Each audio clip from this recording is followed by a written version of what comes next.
This is CIA, Contagious Influencers of America. I'm David Sams, along with my very good friend, the life coach to the stars. And by the way, the guy that has been on the road for how long? 37 years.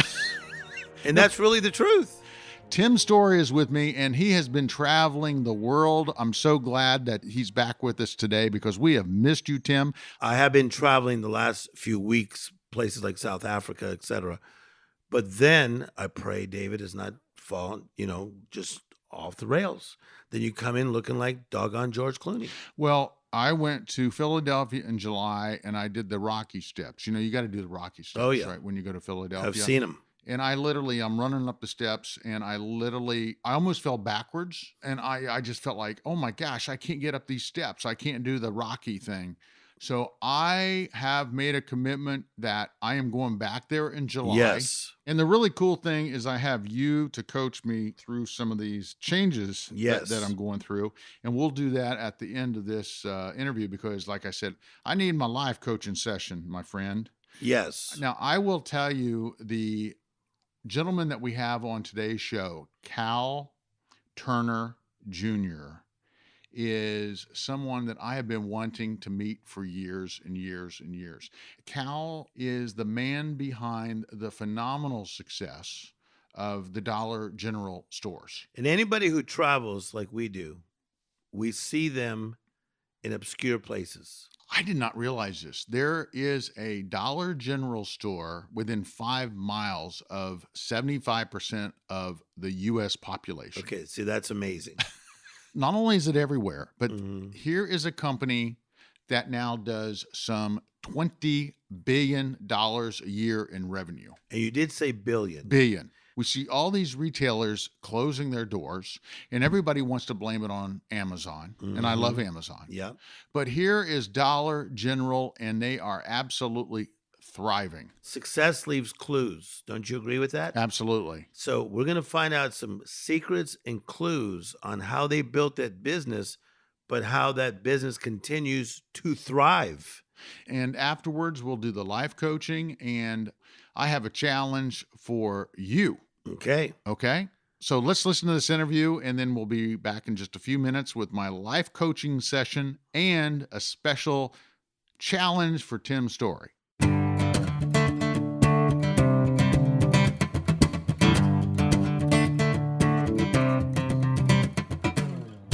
The book is My Father's Business. The author is Cal Turner Jr.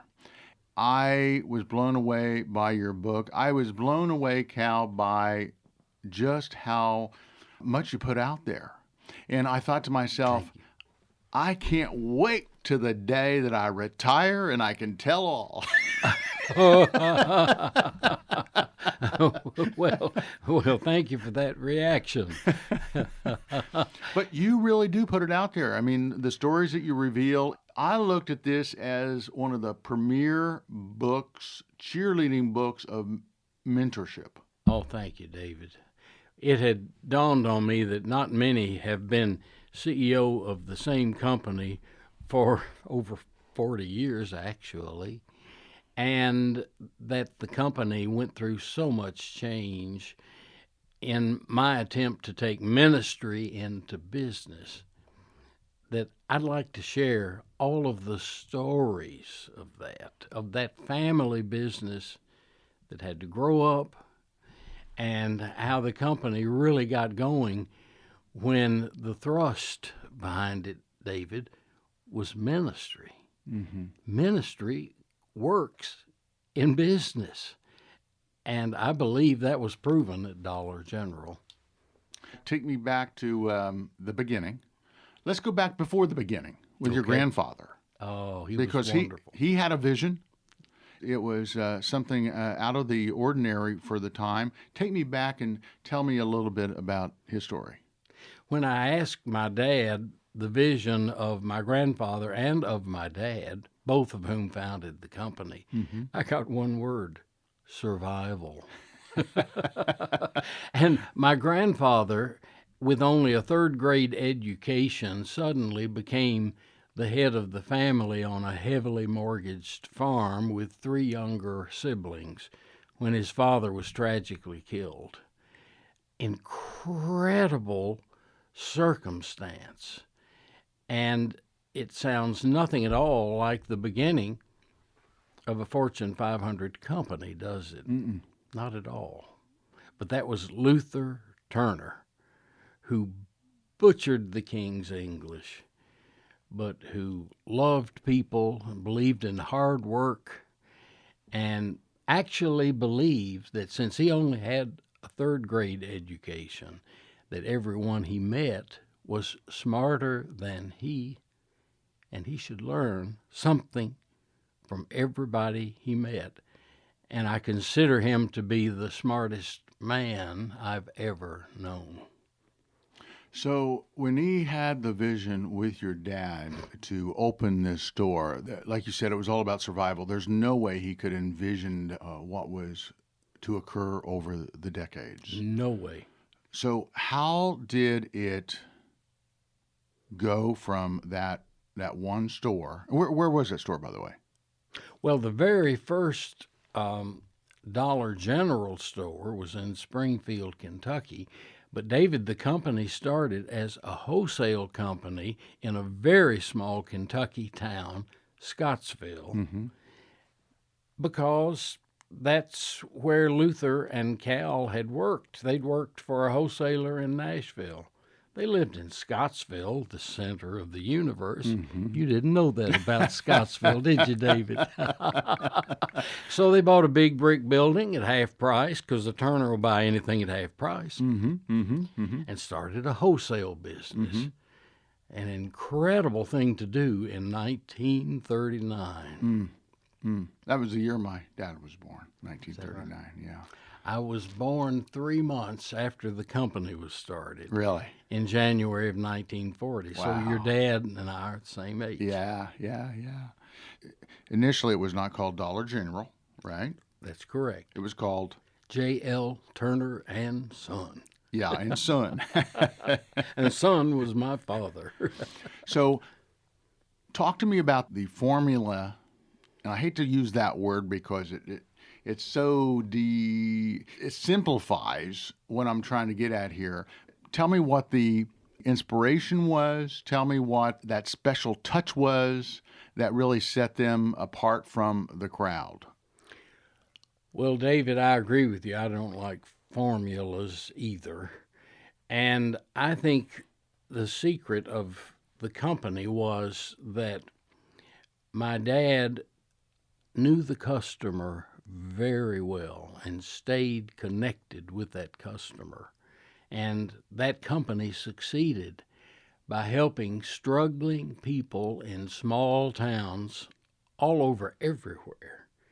That's where we grew up. The Turners are country folks. The Turners came off the farm and got into retailing, but we understood the struggling farmers and workers and citizenry of small towns. We knew them, knew what they needed, and knew that if we were always there to help meet their need in our small stores, where there was some personality as opposed to the supercenter of Walmart, for example, where you feel impersonal just because it's so big. But our stores are close to the customer, and the company's always stayed close to the customer. And you opened up a tremendous number of stores over the years, right? And as a matter of fact, I think I read that your first store, or the one that you were responsible, did you have 4 days to open it or something? I mean, it was some... That's the way my dad had every store open. He gave us the start of the day Monday morning, and we had it open at 9 a.m. Friday morning with nothing done. And we had to hire employees off the street. I want to explain. This was not like everything was there, everything was ready to go, and you were just kind of going with your clipboard around checking that everything was in place. I mean, you literally walked into an empty building. An empty building. I've opened stores in which there was no electricity yet. We didn't have the lights turned on. And once I opened a store where we didn't yet have a business license. and my dad believed in filling the trailers absolutely full of merchandise, so he took all the merchandise out of the boxes. You can transport more of it out of the boxes, and then when we opened the tables on which the merchandise would be displayed, it spilled into the floor. All over the place, and we had to pick it up and sort it into categories and get it displayed and get the store open in 4 days. That's unbelievable. And now, is it still the same way? Oh no, oh no, they're sophisticated now. They take 5 days. In fact, I'm proud of that company. That company is doing much better. It's not under Turner management now. It hadn't been for the last 15 years. I've been retired. But they're doing so well, and they're an amazing company. Yeah. But it's the culture of the place. It's the love for the customer that really explains the success. Did I hear this right? There is a Dollar General within a few miles of 75% of Americans? Isn't that amazing? At the end of last year, 75% of the population of the continental United States lived within 5 miles of a Dollar General store. And I predict, I can't speak for the company, but I predict there'll be probably 80% by the end of this year. They're opening a lot of stores. Wow. There are a lot of places to put those stores. So here's this tremendous success going on, and at the same time we wake up and Sears is going belly up. I can go through a whole list of retailers going out of business, right? We can all say it's because of Amazon, because I mean, I know myself, I've become an Amazon junkie, with Amazon Yes, Prime. I don't blame you. Yeah. Here is Dollar General just thriving away, regardless, while a retailer like Sears is going out of business. How do you explain that? Well, David, Cal, and Luther Turner, my father and grandfather, got their start in the Depression by buying bankrupt stores. They got their start experiencing the demise of retailers because of the Great Depression. And they learned some fundamental things. That is, you have to stay close to the customer, you have to work hard, and Luther Turner believed you need to save something out of every check. Just save something. And those were the metrics or dynamics that propelled that company. But it started by observing the trauma. My dad was practically traumatized to see wonderful families in a small town losing their livelihood because of the Depression. And their store was being auctioned under the bankruptcy court, and my dad and grandfather were there to bid on it. But that was heart-rending to see them lose everything. And that made Turner's conservative. Work hard, be honest, save your money, but stay connected to the customer so you can meet customer need better than the competition does. Mm-hmm. And you'll be all right. So are you giving us a little scoop that your prediction is that Dollar General is going to end up buying Sears? All the No, well, Dollar General knows how to open its own stores. Yeah. And to do it well. Yeah. They understand the opportunity throughout rural America very well. Mm-hmm. They execute well. And as long as they continue taking care of their customer, they will thrive. Right. I believe in the company. I believe in its mission and purpose. Yeah. And it was a delight being part of that company for 37 and a half years. And that doesn't count the time as kids we'd pray for snow when Daddy bought too many overshoes. I mean, we grew up in the business. It was a family business. And part of the book is to be a message to all family businesses out there, because there can be some unusual stress of having family in business. Well, let's talk about that. Of course, you were in business with your dad, right? Yes. Hey, I love my dad, okay? But there's a point you got to go out and be your own guy.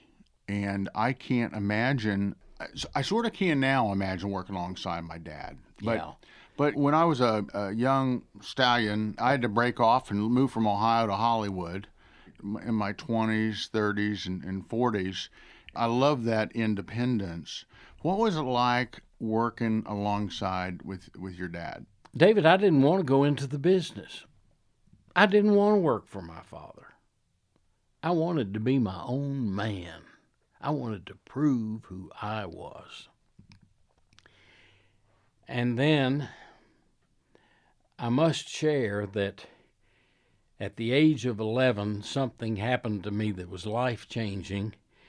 It was the conviction I had based on the old rugged cross that someone named Jesus had specifically died for Cal Turner Jr. He'd done it for me. And I can't explain the feeling that came over me. It was a big wow, and I knew I was different and that my life would be different, but I didn't know what it meant. And then we got a new Methodist preacher. We did a retread every 4 years back then, and we got a new one. And he said, I understand you're considering the ministry. Yes, Brother Whitson, I am. Well, here's my advice. Don't do it. I thought, what is this? A preacher telling me not to become a preacher. He said, find something else you can do and do that.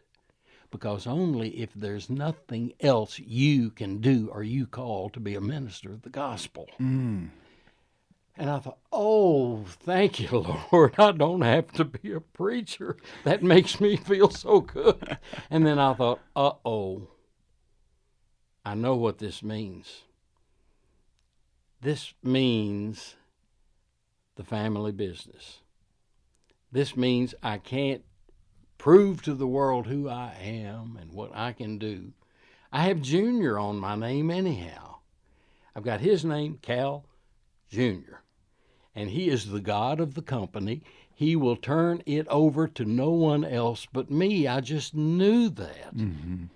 And yet I saw real opportunity in that business where I had struggled to do every job in the company and was good at none of them. But I kind of fell in love with the customer. They have great need that our company can meet, and they are so smart. I was convinced that the customers were really smart. Mm-hmm. They could make great employees of a growing company that would understand the customer because the employees were the customers. And we could somehow give a better life to struggling people in this enterprise in a small store called Dollar General. Mm-hmm, mm-hmm. And it was life's greatest challenge, life's greatest opportunity for me, and they often come together, mm-hmm, challenge mm-hmm. and opportunity. And that's the way it was for me. And my hope in writing this book is that I can share from a very deep level with the reader, to whom I dedicate the book, by the way, the ups and the downs, the successes and the failures, in a way that'll help everyone to get on with life better, because I think we're all on earth to pursue my Father's business. I really have the Heavenly Father in mind there. Mm-hmm, mm-hmm. Of course, I happen to work for my Father, mm-hmm, mm-hmm. So it has a double meaning for me.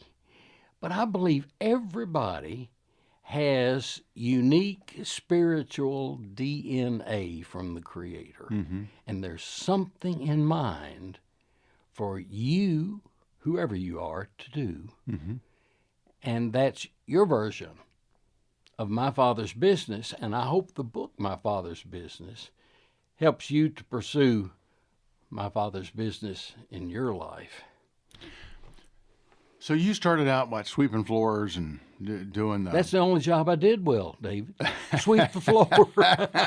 And I can still sweep a mean floor. With a broom from Dollar General, of course. Yeah, although the old-fashioned kind. Though it was one of those push brooms we had in the warehouse. Right. We were more sophisticated than to use the kind of broom Grandma used. We had the push brooms back then. Working with your dad, what did you have to do in order to earn the next step, in order to earn the promotion? And how did he present that to you? Oh, now, David, you've really set me up for something there. We were very pleased that the Wall Street Journal did review the book. And the first paragraph of the book review describes what happened when I received the announcement from my dad that I was going to become president of the company. The door was closed between us because he was sitting on the john. And the Wall Street Journal said, well, okay, so much for corporate succession. That must be how they do it in the country. And that's how we did it in the country. Was it an outhouse? We had progressed to indoor plumbing. I remember the days of the outhouse, though, honestly, at my grandparents' house. I remember hearing about your, when your dad decided that the company was going to go public. Yes. You had a background in numbers, accounting, right? Yes, I'd had a few accounting courses. Right. And we were going to go public. We didn't have a chief financial officer. We didn't have a budget. We didn't have consolidated financials. But, son, we're going to go public. You've had some accounting courses. You take it and run with it. And I had the blessing of naivete. I didn't know what I couldn't do. So we just got started in December of 1968. Wow. You couldn't go public with that little qualification and preparation today. But it worked. Somehow it worked in that little town of Scottsville, Kentucky, the center of the universe, David. You must have been a big hit doing the road show out before all the folks. Oh, they when you were didn't. raising. They didn't. I remember making a presentation in a staid old club in Boston, and I happened to walk down the creaky steps behind two female analysts, and heard one of them say to the other, "Well, I never heard anything like that in Boston." And my response was, yes. I told our story. It's not like anything they've heard in Boston. And a dollar store was nothing they had heard of at all. They knew discounting, they knew department store retailing. They had all their categories of retailing, and we didn't fit in any one of them. And at that time, my father just sold irregulars and closeouts because he was a great buyer. He'd make a good deal and just send it out to the stores. There seemed to be no predictability to this company called Dollar General, and they couldn't really understand it. And so the key to the early success was that we kept performing. The sales and numbers, the sales and earnings kept growing because of good country people believing in what we were all doing together. Not everything was smooth. You and your brother were in business together for a while. You two kind of, he was CFO or Chief Operating Officer? He was Chief Operating Officer. Okay. And I was Chief Executive Officer at the time of the big change, which is a whole chapter in the book. And before we get to that, I just Okay. want to emphasize there is a happy ending to this. Yes. Because your brother and I believe his son Yes. have turned out to be big developers in Nashville. Yes. They're responsible for all the traffic gridlock in downtown. No, but they have developed a tremendous amount of downtown. They have indeed. And it's been I'm so proud of them, David. And it's been since you fired your brother, right? I just wanted to bring it around, let people know there is a happy ending to the story, but tell me how one of the most difficult decisions of your life came about. It was really a decision that wrenched my gut out. And our family actually processed that decision for about 8 months before I could do it. It was hard. David, I finally realized that this company, which was on the verge of Chapter 11, had to change fast. And when the top 2 officers of the company don't agree on what to do, then whoever's in charge, and I was CEO, should see that change happens. And so my brother was terminated from the company. Mm-hmm.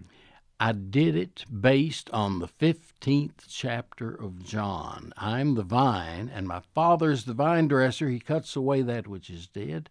He prunes that which is fruitful, so it'll be more fruitful.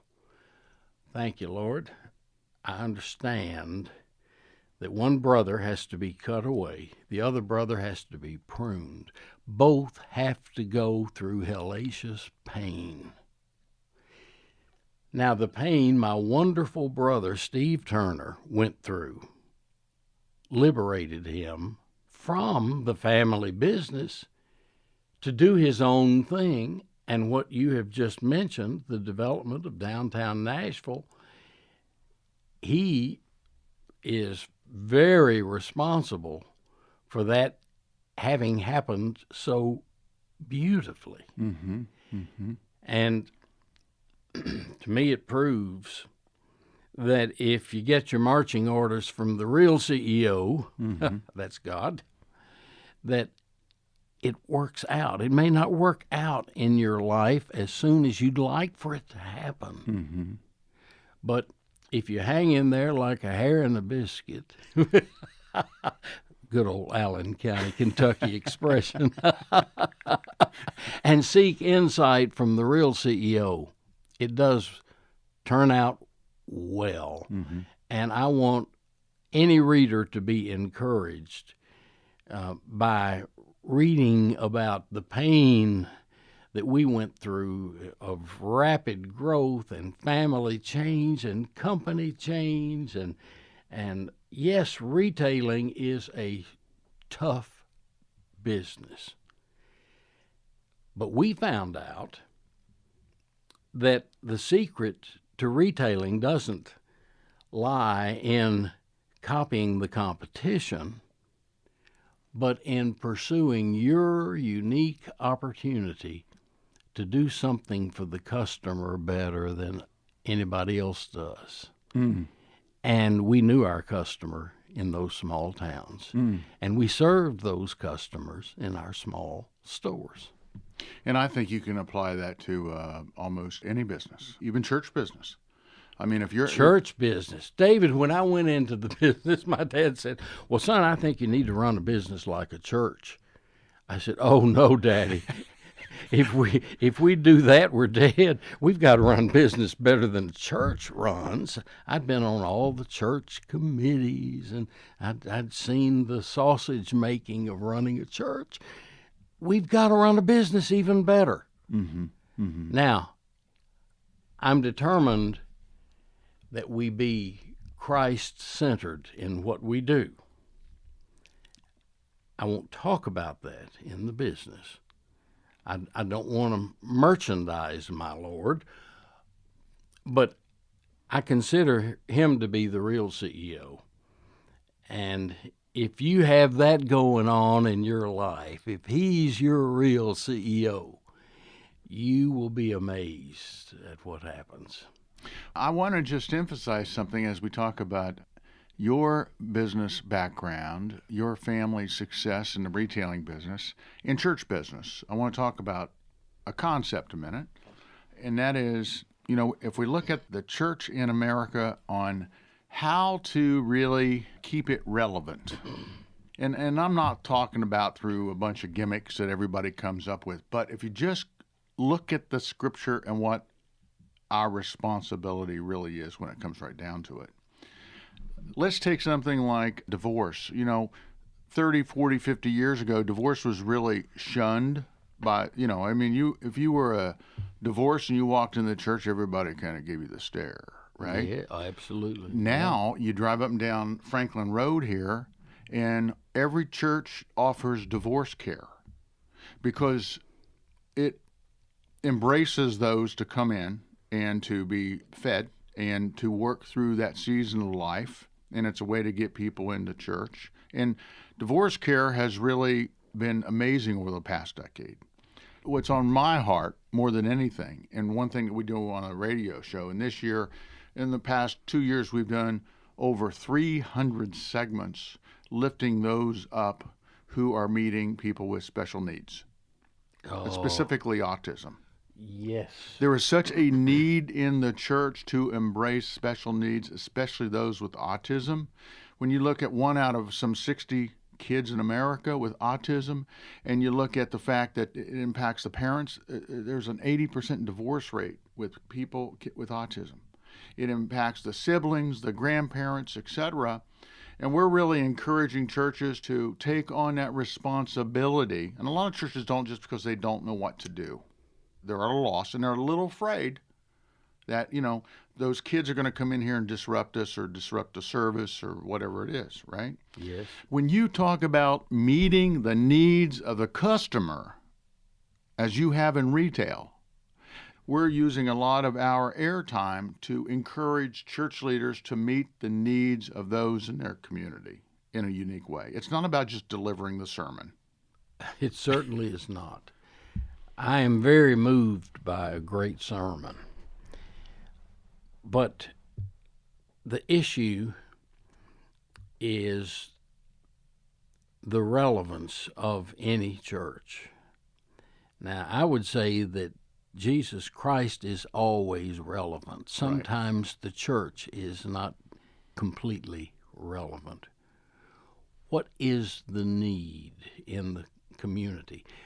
I once had a Methodist bishop say, "Cal, I've noticed that Dollar General succeeds in a lot of towns where the Methodist Church fails. Why?" And I said, "Well, Bishop, I don't know. Let me just tell you this. The vision of Dollar General is a better life for everyone. What is the vision of the Methodist Church?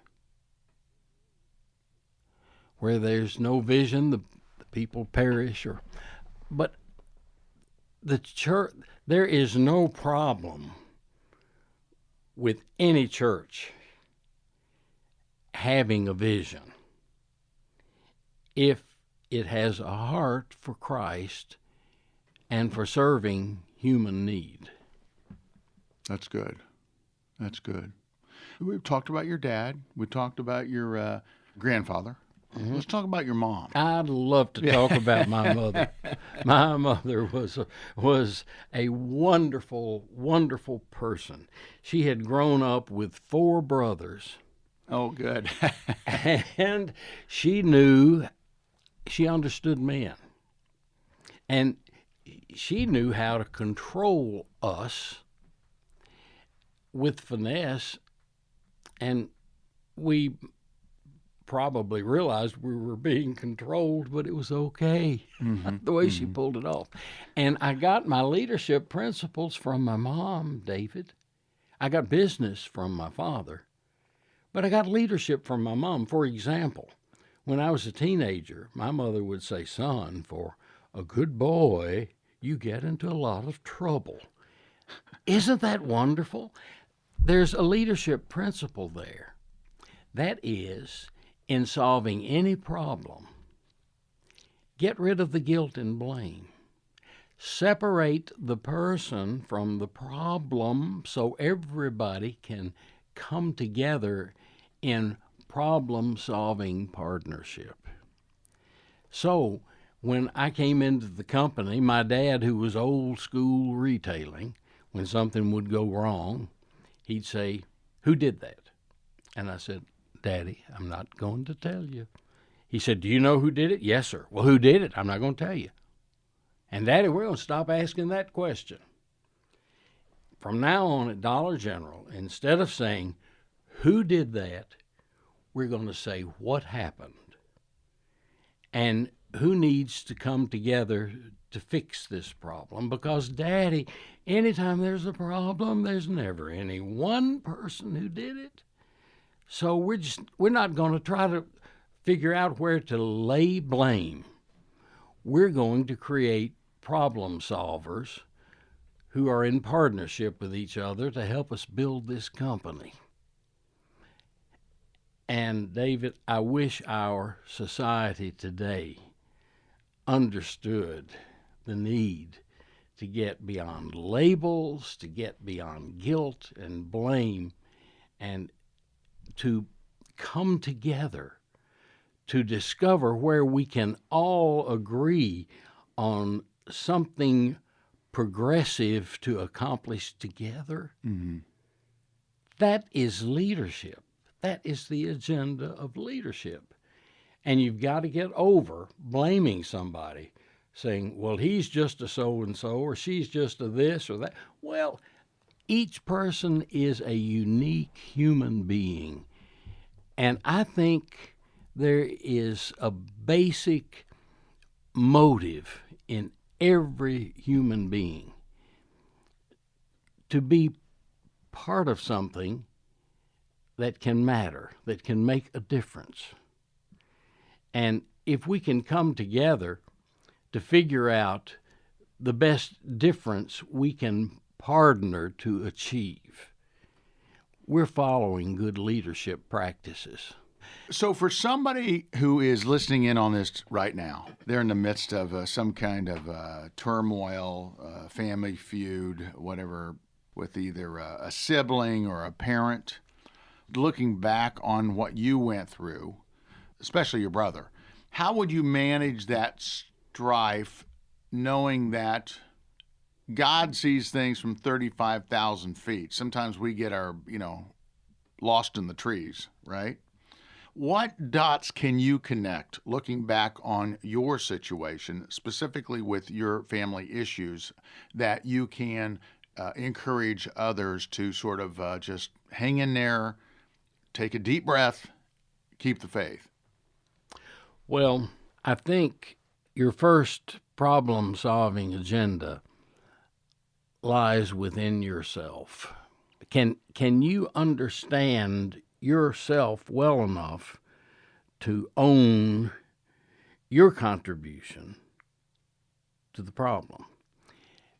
And it's also important to try to own the perspective of the other person. How does it look through his eyes or through her eyes? How does it feel to them? What's going on with them? I think every problem solving is really largely people solving. And in the country and in the small towns, I believe we understood that well. We have to relate with each other. In a small town, everybody knows everybody. And so you don't really have the secrets that you might maintain in a very metropolitan area. So own your own truth. None of us is perfect. And we can all come together to pursue some good together.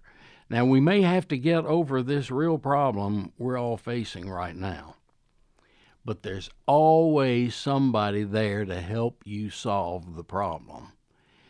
But again, I think you have to own your own contribution to the problem, because any problem is multi-personed. I've never put it that way before somehow. It's not single-personed. There are always many. And who in your life, what mentor or mentors taught you the art of problem solving? There are many of them, actually. I think a good leader is a lifelong learner, and he or she learns from listening to other people. And the best underlying dynamic of listening is love. If you really feel love for the other person and love for accomplishing something together, everybody who understands that he or she is on earth to pursue a mission under your Creator, under my Creator, is blessed and will find help in other people. Mentors come along. I was once asked by a group of bishops, how do we find a good mentor? And my answer to them was, I think you're asking the wrong question. It's not where do you find a good mentor. The question is, am I mentorable? Am I willing to consider the prospect that this very plain person might have an answer I need? And the answers are always closer at hand than we realize. And somehow God has helped me to discern the answers that come in very plain and simple human packaging. Because the really smart people are the people who are involved in the problem. When a problem occurs, the people who experience the problem can give a leader better insight on how to handle the problem. Mm-hmm. So mentorship doesn't necessarily come from someone with a PhD. It comes from the plain and the simple, common sense folks that are out there. And you flatter someone by asking for his or her help. Mm-hmm, mm-hmm. My management style as CEO of the company was to laugh at myself and say, now, look, we all know how I got my job. I'm the boss's son. And I'll admit to you, I'm over my head, and I need your help. But you have my promise that if you'll help me and help us to figure out this company, we'll all share the success. And people want to be part of that. They will respond to that. It works. It's not anything I made up. And I think it comes out of the good book, which I consider to be the best leadership manual. What has been the biggest fear of your life? I suppose the fear of letting down the person's really important to me. I came into that business, Dollar General, amazed at my father, the founder of the company, amazed at his faith and confidence in me. And I didn't think I knew anything about it. But a father-son relationship began in earnest when I went to work for my father. And the negotiation between father and son sometimes was gentle and sweet, sometimes it was pure war. But there was love that bonded us. Mm-hmm. And love is your best connection opportunity with anybody else. Now, I'm not recommending that you go out and say, I love you, and give everybody a hug when you first meet them. But people know if you care about them. They read your body language. They respond to how you look, or there's just something there.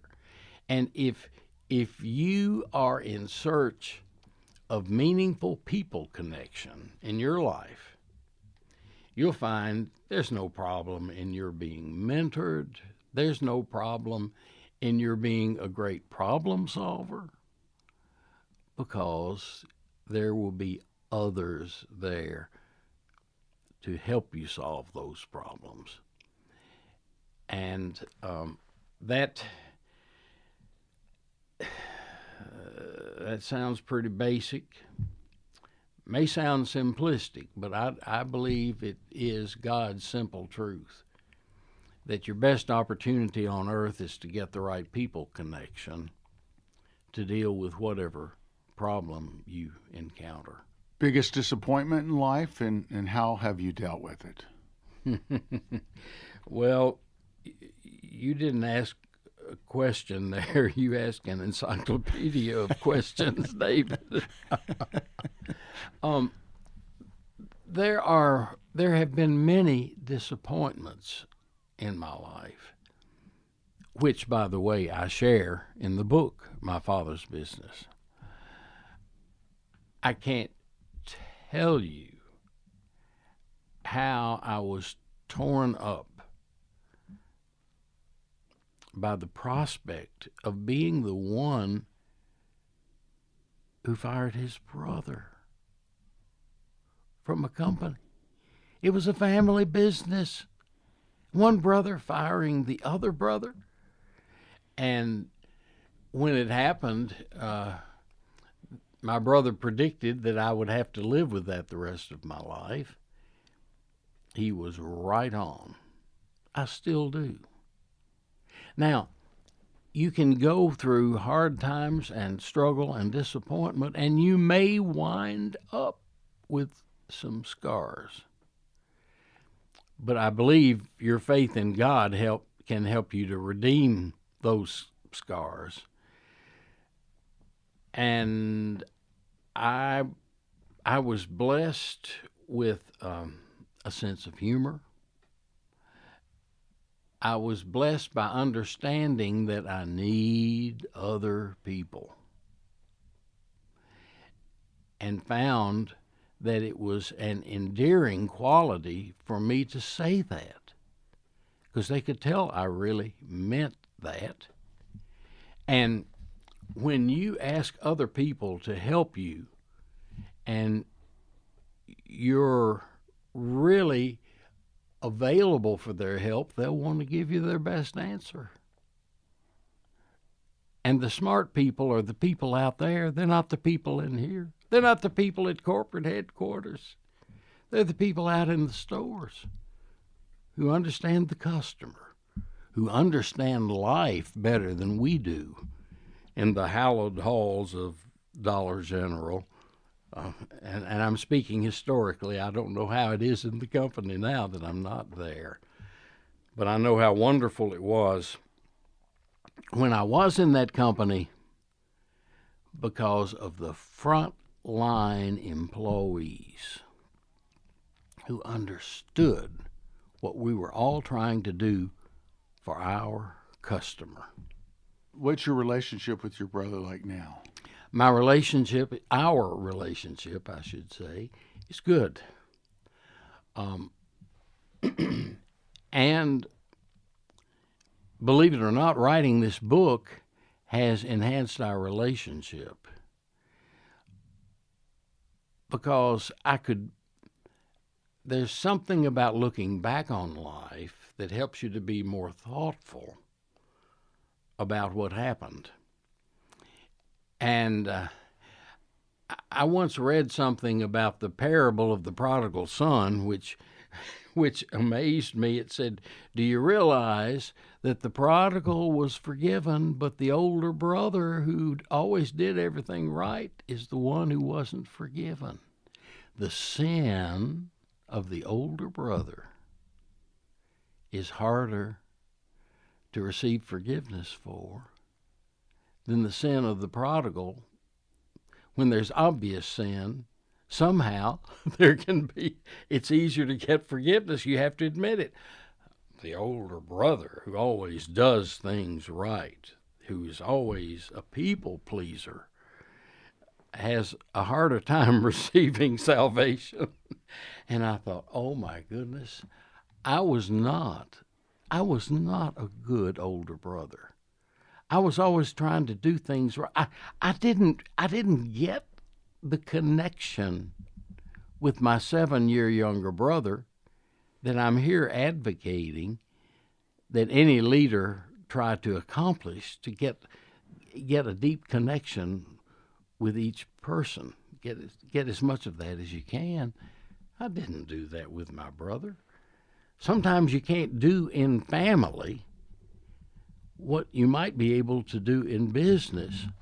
And when you mix family and business, you may find yourself in a real quagmire.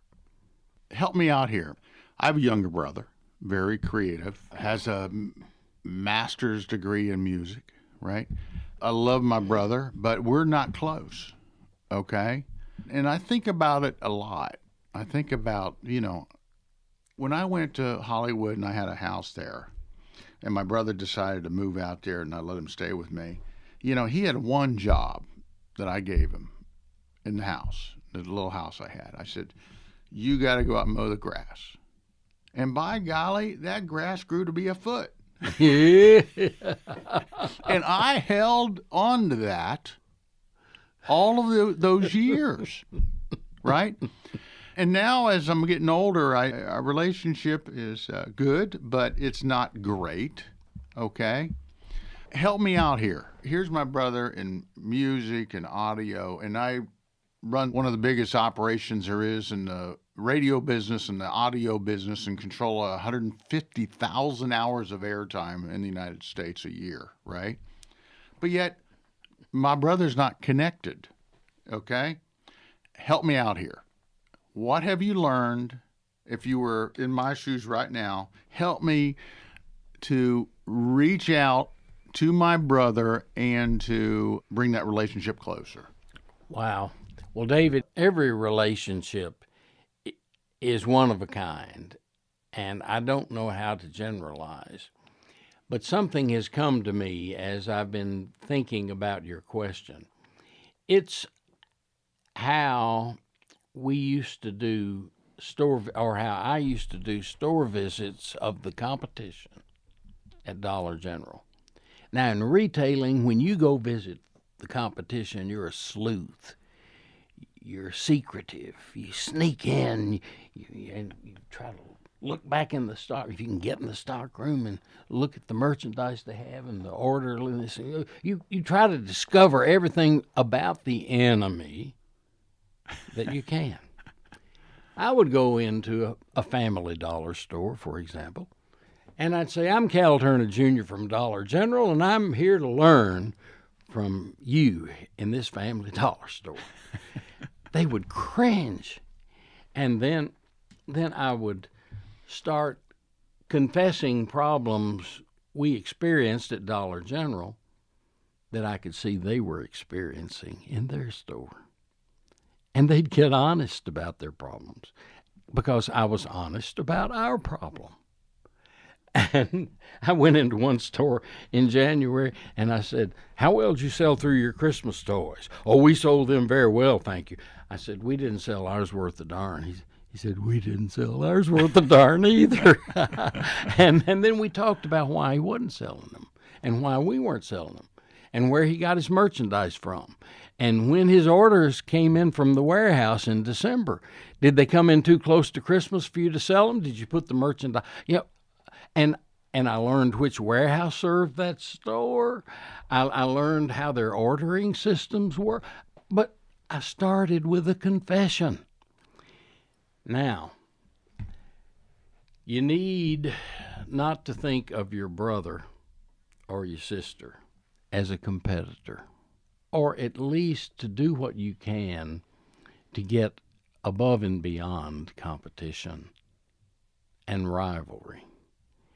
In fact, that is the agenda of leadership. It's bonding with others. It's not competing with others. And I don't know the form that it takes in any relationship, David, but it seems to me to be a good prescription for building a different kind of relationship with brother or sister or anybody. That's good. That's strong. Thank you for that. That's good wisdom. Do you miss it? Do you miss being CEO of the company? And when you walk into a store now, I mean, look, it's got to be natural. You got to walk in and just cringe about something like, how can they be doing that, right? Well, how do you let go? Well, I had a model. That was the real Cal Turner, the founder of the company. And he held on to that company as long as he could. He went to the office until he was too sick to go to the office, and he died a couple of months later at home. Sometimes your father can be a model, and sometimes it's positive, and sometimes it's negative. But I decided that I would not do that. And in the book, I share how I realized it was time for me to cut the cord, and when I did, I completely left the company. And by the way, I felt liberated. Thank you, Lord. I can take a good deep breath now that I don't have the weight of responsibility of being CEO of this company on my shoulder. So there's liberation to that. Now, what I believe is that everybody should be thoughtful throughout life about his or her basic purpose. What are you here for? What is your mission, we called it in leadership vernacular. What is your mission? Because your mission is something that helps you screw your head back on right every day of your life. You never complete it. It's something that motivates you always, and you can pursue in retirement your mission. And I find opportunity to connect with people, to be of help to them as I offer them to help me out. The best way to help somebody else is to let that person know you want his help or her help. You establish partnership with another person when you are responsive to his or her thought or help or suggestion. And sometimes there can be great differences between, for example, brothers. Yeah, they have the same DNA, the same parents, but boy, God sure makes them different. I bet you're not just like your brother, are you? No, hardly. I always find that to be the answer. We're different. And if we can help each other celebrate that difference and not try to mold somebody else in our image, but help that person figure out God's image of him or her to pursue. You know, I can't agree more. I felt an urge to go to the most amazing church service this past weekend. And I had heard about it, and I decided to drive 35 minutes to get to it. And that was Brentwood Baptist and Mount Zion teamed up and did a unity service. So you had the big white church, the big black church do a unity service on Sunday night. Oh, boy. And it was so much fun to be there. And it was so much fun to see the white choir mixed with the black choir. Now, I will tell you, the members from the Brentwood Baptist, they had a little bit of a tough time keeping up with the Mount Zion choir. But it was so wonderful. But the pastor of Mount Zion, went to church every week. They say, turn around and shake somebody's hand, right? And I'm like, I really don't want to. They probably have the flu, right? Mm-hmm. But this pastor encouraged all of us attending this service to take 5 minutes and go around and meet people who we weren't accustomed to be around. And then he said, when you sit down, I want you to sit down next to somebody who does not share the same skin color. And I thought, for the first time in my life, that meet and greet thing actually had real meaning. It wasn't something I had to attend. I just felt called to attend it. So I understand what you're saying. It really is a time to really do that, to come together and figure out this walk in life together. David, this is going to sound strange to you, but I don't like to be greeted by somebody who says, "How are you?" Mm-hmm. Mm-hmm. Because he doesn't care. Mm-hmm. He or she doesn't mean it. Mm-hmm. It's a form of speech. Mm-hmm. It's shallow. Mm-hmm. I once was amazed to hear from an employee of Dollar General with 13 years of service that his reason, because this was a male employee, for being with the company that long was that in his first year, he was unloading a truck in the warehouse, and the CEO happened to come through and came into that trailer and asked him how he was. He said, but wait a minute. Not only did he ask me how I was, he waited to hear my answer. So, someone who asks how another person is and waits for the answer is a godsend to that person. I don't think it takes that much longer than just to say, "How are you?" and keep going. But that is an opportunity to have impact. And I had never heard it before until I heard this person talk about the importance to him unloading that trailer, that the CEO asked him how he was and waited to hear the answer.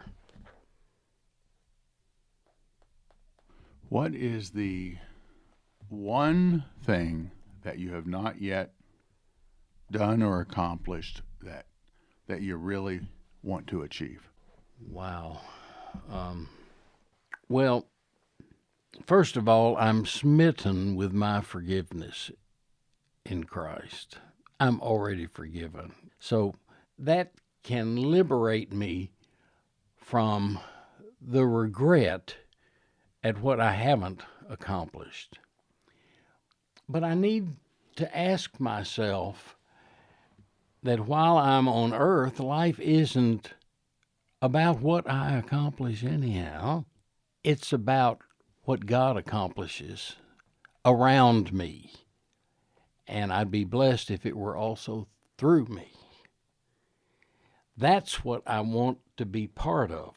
Somebody once said, "What do you want your legacy to be?" And after I briefly got over being offended at the question, and my quick answer was, "I don't want a legacy, I'm too selfish." He said, "What do you mean?" I said, "Look, if I did create a legacy, it would be short-lived and it would be all about me. I'm too selfish. I want more than that. While I'm here on earth, I want to be part of the God stuff. And what I want is to figure out my agenda under God. That is, here I go, David, that is pursuit of my Father's business on earth." And it's a joy to try to figure it out, knowing that I'm already forgiven. If I screw it up, I don't want to screw it up, but I'm a forgiven screw up. So I'm liberated to form a partnership with God that really matters in my life, and I believe it can matter in other people's lives. It has been so wonderful to have you here. We could go on for another hour, 2, 3. I wish the multiple series. I wish the listener could see the expressions on your face while we've been talking. Oh my goodness, It's been wonderful. No, it's been a lot of fun, and I really appreciate you putting it out there and just opening up to us. And I have to tell our listeners, one reason I so appreciate this unique time, especially on the podcast, is there is so much we can learn from those who have walked in the real world. I really appreciate you as a believer coming on and sharing your stories and opening up to us, because we can all learn from one another. We can all share our stories. Our story is powerful. The greatest gift that God gives each of us. And why don't you speak into that one time, because there are those right now who are listening who have a story, but they may not be the former CEO of Dollar General. They may not be the producer of an Emmy Award-winning television show. They may not be a big Christian recording artist, but they have a unique story that can impact millions and millions of people if they step up and tell it. Why don't you speak into that? I think every person you meet is an amazing story being played out. And if you can have some influence on the other person to be more excited about living his story or living her story, then you're an agent of the real CEO, God. We all are here to live out our story. That's why I wrote the book. I wanted to share the story I have been blessed to live, and all the people who came together and played roles in that story. I wanted to share that in a way that'll help the reader to live a better story. We all have a one-of-a-kind story to live. Well, the book is My Father's Business by Cal Turner Jr., and it's available now wherever books are sold. And Cal, I want to thank you for coming and giving me so much time today, and thank you for your encouragement. Most of all, thank you for helping to spread the good news and showing us how it's done, because we need more folks in business like you, and I really appreciate the fact that you are not only there to tell us your story, but you're there to encourage us and to lift us up through telling his story. Thank you, David. I hope life goes well for you and your brother. Thank you very much. Yes, indeed.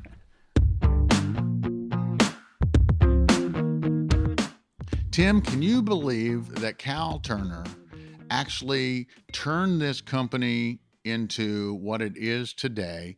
We've seen so many sons attempt to follow in their father's footsteps, but it very rarely happens that they're successful. Because they do not have the same work ethic as their father, because the father was so hungry. He did not even really want to do this, right? Yes. Until he realized that this really truly was his calling.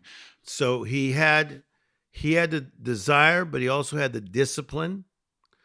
But he had to make tough choices. I think great leaders, as we're finding in these podcasts, because we're interviewing so many great leaders, is you have to make tough choices. And we heard he had to fire his own brother. He was tearing up. Oh, yeah. Because it was obviously something that he did not want to have to do. But, you know, there can only be one leader. So it's not all shiny and Hollywood. Success doesn't always look glamorous or feel glamorous. Yeah, and they are so in touch with the customer. It's all about the customer, and I know it sounds very trite. It sounds like, oh, sure, it's all about the customer, but that truly is what Dollar General separates them out. They want to create a better life for everyone. When you give people a boost, it'll change even your life. Mm-hmm. And you've heard it said this way: what you make happen for someone else, God will make happen for you. You have challenged me over the months to sort of take inventory and to look at things differently. Okay, so it's mental and physical. I really want to thank you for giving me that challenge. And I have to give you the same challenge because I know that you're now doing the same. When I started seeing your results and I saw how happy you looked and how great you look physically, I literally came back home and said, I'm going to cut down on my sweets. I'm going to start drinking water because you are a water drinking machine. Now, by the way, for those of you listening, don't go to our website to look for the before picture of Tim and I standing there with our shirts off. No, we're not going to do that. We're not going to do that, okay? No. Okay, but here's something you live by and I live by. The principles get you through the problems and take you into prosperity. You said, okay, I need to feel better, look better, do better. There's the promise. Mm-hmm. The principles is that you needed to change the way you did things. Started drinking water, eating better, right? Right. Exercising. So those are the principles. Very important for every listener today. You got to abide by those principles. Do them daily. It'll turn into a routine. It's a new thrill for me to actually spend this kind of time and care on that aspect of my life. I've always done that with the career part and not with taking care of myself. Okay, part. so you're telling me you're willing to tell your age. Well, I'm 60. Okay, so this happened. But here's the reason I'm saying this is because this is when people start thinking about retirement. What's that? And taking trips with their Winnebago to the Grand Canyon. Not you. You refuse. It's a pause for applause because the weight loss, looking great, feeling great, but life happens. Life happens. Ecclesiastes 3, there's a time and a season for everything. So the beautiful thing about this journey called life is that we have each other. And isn't this one reason why we decided to do this together? So we can share experiences of people that we get to interview. My goodness, look at the people we get to interview, right? Mm-hmm, mm-hmm. And then share our experiences. And I know people are learning a lot. Absolutely. And we are just so thrilled to have you. And please do share this podcast with your friends. We are now on Apple Podcasts. We're on Google Podcasts. Hit the subscribe button, because if you're not subscribing, you're not seeing all the great episodes that we have come up every week now. You know, we started out doing this like once a month. Oh, yeah. Now we're doing it every week. Every week. And the folks that are coming on, we actually have people lined up around the corner now, around the block, to get on this show. Says a lot. So it really does say a lot. And please do share this on Facebook with your friends. And please do share this on Instagram. It's all about creating a ripple effect. So, Tim, been great being here with you. I can't wait till next week. And tell people how they can find out more about you in case they're interested in coming to one of your live events. Yes. And if they want to actually talk to you about a life coaching session. Yeah, so it's Tim Storey, STOREY.com, timstorey.com. And then my Instagram is Tim Storey, STOREY official. We live coach people, speak certain places, but every Sunday I'm at the church that I pastor called the Congregation Church, and it's close to Disneyland. And it's a beautiful, beautiful church. It is a privilege working with you and talking with you. Likewise, every my single friend. week. Likewise. And remember, folks, if you want to look at it as a big, dark, gray world, you can. I choose to live my life in living color because for so many years I lived it in black and white. So we'll see you next week here on CIA, Contagious Influencers of America.